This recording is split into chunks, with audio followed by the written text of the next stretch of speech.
बुद्धिर्बलं यशोधैर्यं निर्भयत्वम् अरोगताम् अजाड्यं वाक्पटुत्वं च हनुमत्स्मरणात् भवेत्। गुरुब्रह्मा गुरुर्विष्णुः गुरुर्देवो महेश्वरः गुरुः साक्षात् परं ब्रह्म तस्मै श्रीगुरवे नमः।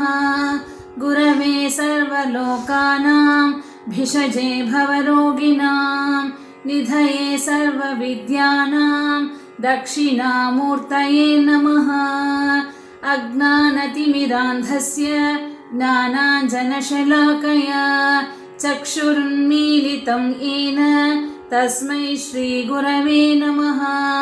ज्ञानानन्दमयं देवं निर्मलस्फटिकाकृतिम् आधारं सर्वविद्यानां हयग्रीवम् उपास्महे। ओङ्कारपूर्विके देवी वीणापुस्तकधारिणी वेदमाता नमस्तुभ्यम् अव्यादित्वं प्रयच्छ मे। नमस्ते शारदा देवी काश्मीरपुरवासिनी त्वामहं प्रार्थये नित्यं विद्यां बुद्धिं च देहि मे। शङ्करं शङ्कराचार्यं केशवं बादरायणं सूत्रभाष्यकृतौ वन्दे भगवन्तौ पुनः पुनः।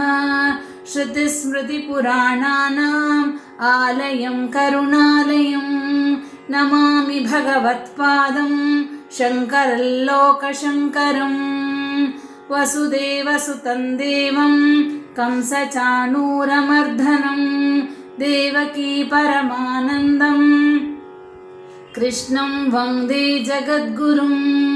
कल्याणाद्भुतगात्राय कामितार्थप्रदायिने श्रीमद्वेङ्कटनाथाय श्रीनिवासाय ते नमः।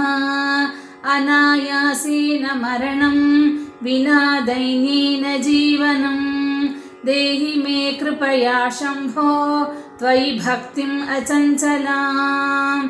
अहल्या द्रौपदी सीता तारा मण्डोदरी तथा पञ्चकन्या स्मरे नित्यं महापातकनाशनम्।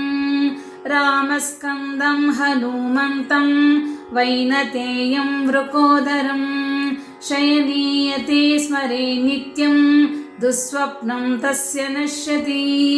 कार्कोटकस्य नागस्य दमयन्ती नळस्तथा ऋतुपर्णराजऋषिः कीर्तनं कलिनाशनम्।